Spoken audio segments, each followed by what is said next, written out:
Tomorrow night, the Democratic presidential candidates will face off for their third and final debate of this year. But with hours to go, the DNC has just levied a punishment against Bernie Sanders' campaign over allegations at least one of his staff members improperly accessed data from the Clinton campaign. Now, we've learned Sanders is set to hold a news conference at 1 p.m. this afternoon. I'm joined now by DNC Chairwoman, Congresswoman Debbie Wasserman-Schultz of Florida. Madam Chairwoman, thank you so much for joining. Let's start here with a brief description of what happened here and what data was compromised. So that's the process that we're going through now.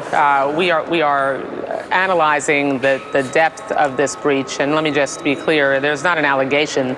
The Sanders campaign has acknowledged that they inappropriately accessed during a brief window where the vendor that we have for our voter file during a software patch application opened the opportunity accidentally for each of the campaigns to see one another's proprietary data.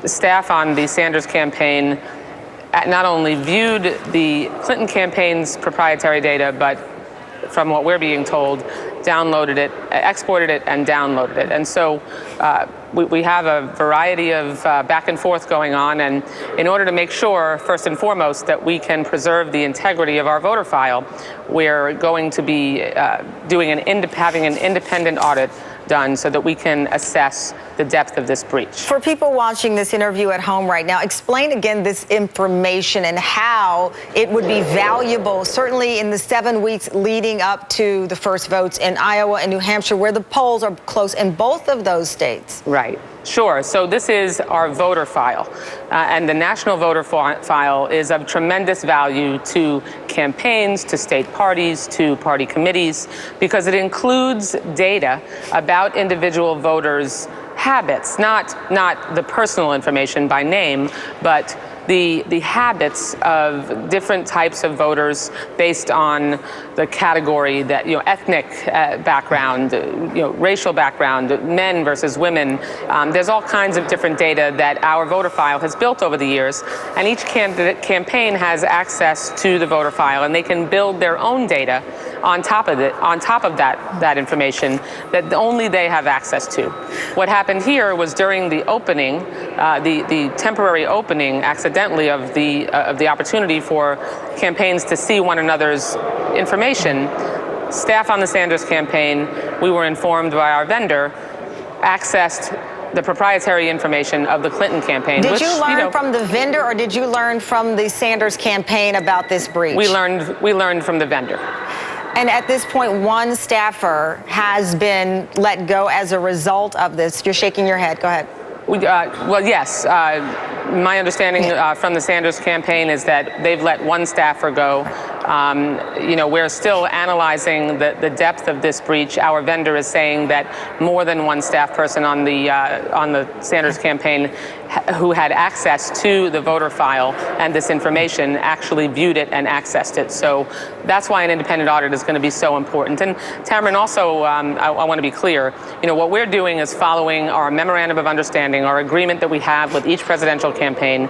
They are prohibited from accessing another campaign's proprietary information, and we have the ability to suspend that campaign's access to the voter file in order to make sure that we can preserve the integrity of the voter file and ensure that there's confidence in it. We will hear more from Senator Sanders, as I mentioned, in the 1 o'clock hour, but I'm pretty sure you are aware of the floodgate that's open here regarding some of Bernie Sanders' supporters, and quite honestly, some Democrats who are undecided, who feel that this is, again, the game being rigged against Bernie Sanders. You have this MoveOn.org petition, nearly 85,000 signatures already. We're already just at 11:49 a.m. Eastern time.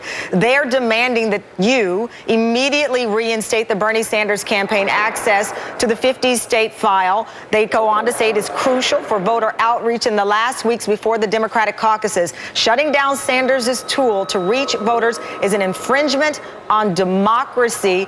You and the DNC criticize about the number of debates. Now this criticism where people, or some, and now over 80,000, believe that the game is being rigged because you have the candidate who is the front runner in the majority of the polls that you want for your party?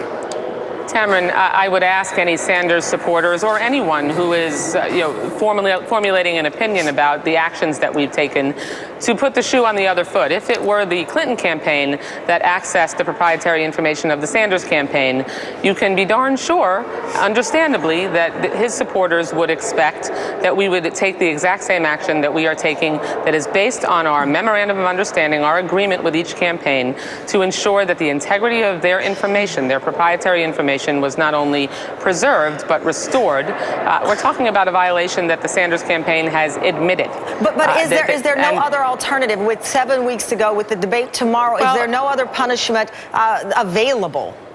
I mean, if you have a campaign that has inappropriately accessed the proprietary information of another campaign, and the voter file itself is what you use to manipulate that information, at this point, I am exploring what options are available to us, but until I am fully advised by independent experts how best to approach this as quickly as possible, the only available remedy for us is to make sure that we cannot have the information manipulated, and the only way to do that is to temporarily suspend their access to the voter file. All right. Chairwoman Debbie Wasserman-Schultz, we greatly appreciate you joining me. Thank you so much. Thanks, Tamron. Thank you.